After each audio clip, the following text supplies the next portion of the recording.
കടന്ന് 7-ാം കടലും കടന്ന് ഈ കേരളത്തിന്റെ സുന്ദര മണ്ണിലേക്ക് വന്നിരിക്കുകയാണ്. ഇപ്പോൾ ഞാൻ നിൽക്കുന്നത് കേരള സംസ്ഥാനത്തെ മലപ്പുറം ജില്ലയിലെ ഹരിതസുന്ദര ചരിത്രഭൂമിയായ കോട്ടക്കുന്നിന്റെ താഴ്വരയിലാണ്.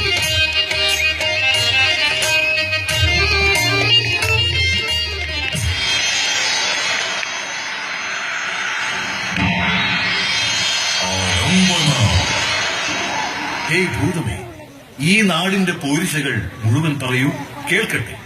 ഇതാണ് മലപ്പുറം, ഇന്ത്യയിലെ കേരള സംസ്ഥാനത്തെ ഏറ്റവും സുന്ദരവും സുരക്ഷിതവുമായ ജില്ല. സ്നേഹത്തിന്റെയും അതിരുകളില്ലാത്ത സൗഹാർദ്ദത്തിന്റെയും മണ്ണ്. കാടും കടലും വയലും തോപ്പും മലയും പുഴയും കായലും പൂന്തോട്ടവും നിറഞ്ഞ ചരിത്രഭൂമി.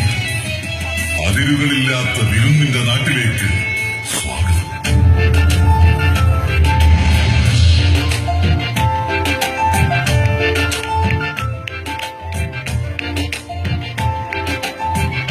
മലപ്പുറത്തിന്റെ പാട്ടും സംഗീതവും ഏതു കാലത്തും ഏതു കാലാവസ്ഥയിലും താളമിട്ടൊഴുകിയിട്ടുണ്ട്.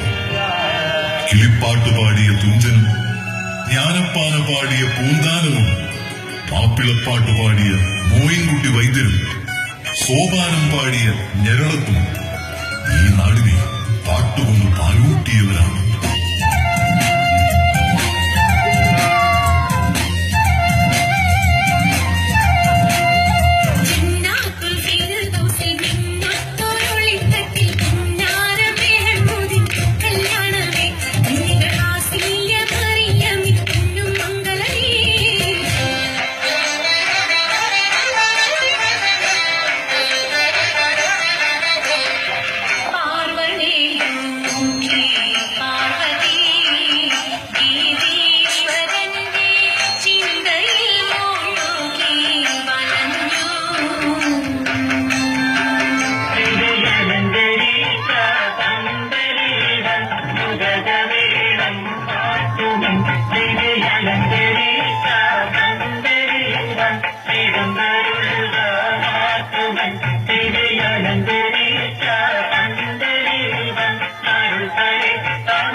മലയാള സാഹിത്യത്തിന്റെ ആദ്യകാലം മുതലേ മലപ്പുറം പ്രമുഖ സാഹിത്യകാരന്മാരെ അതിന് സംഭാവന ചെയ്തിട്ടുണ്ട്. Pulikkottil Hyder, EMS, M. ഗോവിന്ദൻ, ഇടശ്ശേരി, ഉറൂബ്, വള്ളത്തൂർ. ഈ പട്ടിക അവസാനിക്കുകയില്ല. കലകളുടെ വിസ്മയങ്ങൾ ഇവിടെ ചിറകു വിടർത്തും. ലക്ഷദ്വീപിൽ നിന്ന് വിരുന്നു വന്ന കോൽക്കളി, അറബികൾ പഠിപ്പിച്ചു തന്ന അറബനമുണ്ട്, കളരിപ്പുരകളിലെ ആയുധാഭ്യാസത്തിന്റെ ഒഴിവുവേളകളിൽ വിനോദത്തിനായി രൂപപ്പെട്ട് മാപ്പിളപ്പാട്ടിന്റെ താളഭംഗികൾ ചാലിച്ച കോൽക്കളി. കേരളത്തിന്റെ മറ്റു നാടൻ അനുഷ്ഠാന കലകൾക്കു പുറമെ ഈ കലകളും മലപ്പുറത്ത് ചോറായി നടന്നു. ഭൂതമേ, മലപ്പുറം വരെ വന്നിട്ട് ഒരു കോൽക്കളിയോ ദഫ്മുട്ടോ കാണാതെ പോകുന്നത് ശരിയാണ്. നമുക്ക് വേണ്ടി ഒരു ചുവട് വെക്കട്ടെ. ഉത്തരവ് യജമാനരെ.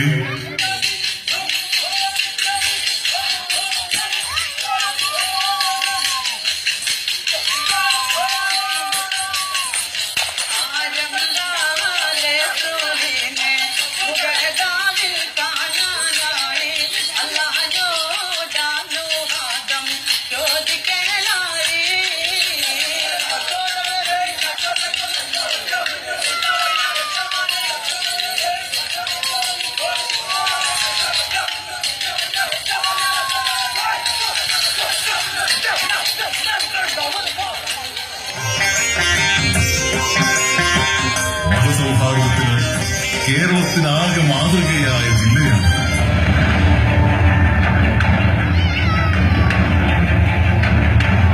ഇന്ത്യ മുഴുവൻ മതവർഗീയ കലാപങ്ങളിൽ ഇരിഞ്ഞ നാളുകളിലും മലപ്പുറം അതിന്റെ സ്നേഹ സംസ്കാരം കാത്തുസൂക്ഷിച്ചു. മതമേലധ്യക്ഷന്മാരും രാഷ്ട്രീയ നേതാക്കളും അതിന് വലിയ പിന്തുണ നൽകി. പാണക്കാട് സയ്യിദ് മുഹമ്മദ് അലി ശിഹാബ് തങ്ങൾ ഈ സൗഹാർദ്ദ സന്ദേശത്തിന്റെ വഴികാട്ടിയായിരുന്നു.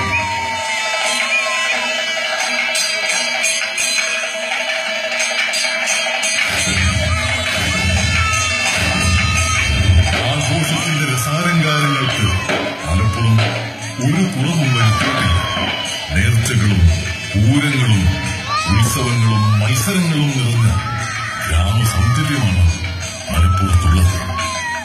ഈ ആഘോഷങ്ങൾ തന്നെയാണ് മലപ്പുറത്തെ ആയോധന കലകളെയും കായിക മത്സരങ്ങളെയും വളർത്തിയെടുത്തത്. കളരിപ്പയറ്റാണ് അതിൽ പ്രധാനം.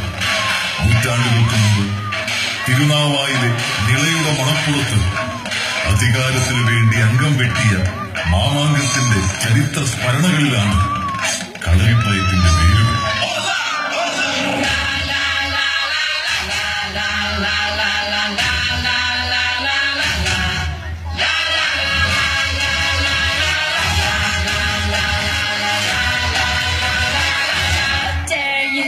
മലപ്പുറത്ത് ജനങ്ങളുടെ ഹൃദയത്തിന്റെ ആകൃതി ഫുട്ബോളിനെ പോലെയാണ് എന്ന് പറഞ്ഞാൽ തെറ്റാവില്ല.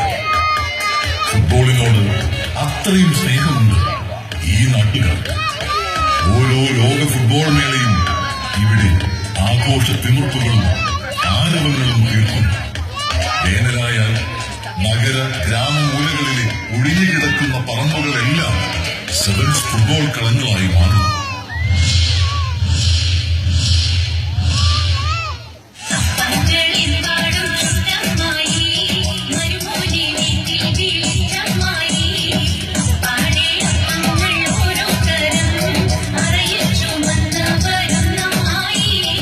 മാപ്പിളപ്പാട്ടിനോടൊപ്പം വിരുന്നൂട്ടിയ ഭക്ഷണ സംസ്കാരവും മലപ്പുറത്തിലുണ്ട്. സ്നേഹത്തോടൊപ്പം വിളമ്പി വെക്കുന്ന തേങ്ങാച്ചോറ്, മലപ്പുറത്തുകാരുടെ സ്വഭാവം പോലെ നേർത്തു രുചിക്കുന്ന അരിപ്പത്തിരി, ഗൾഫിന്റെ സ്വാധീനത്താൽ ഷവർമയും ഷവായയും മന്തിച്ചോറും നിറഞ്ഞ മലപ്പുറത്തിന്റെ അങ്ങാടികൾക്ക് തനതായ നാട്ടുരുചികളുടെയും കഥ പറയാനുണ്ട്.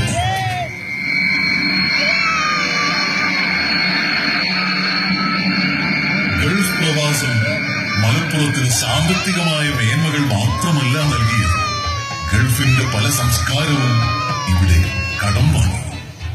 മലപ്പുറത്തിന്റെ പട്ടിണി മാറ്റിയത് ഗൾഫാണ്.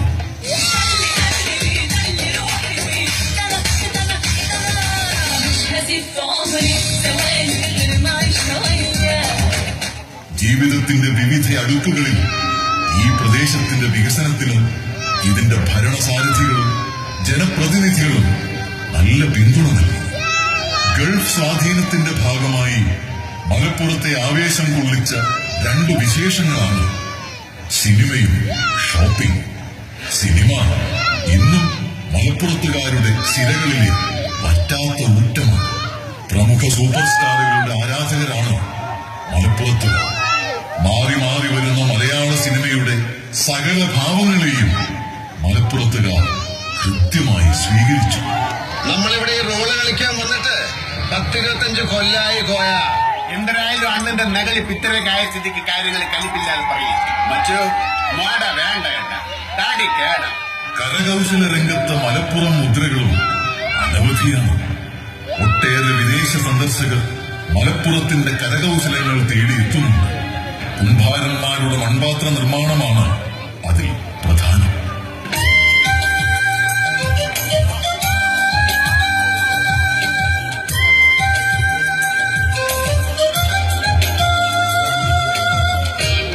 കലയുടെയും സംസ്കാരത്തിന്റെയും വിളഭൂമിയായ മലപ്പുറം സഞ്ചാരികളെ ഈ സ്നേഹത്തിലേക്ക് എന്നും ക്ഷണിക്കുന്നു. അതിരുകളിൽ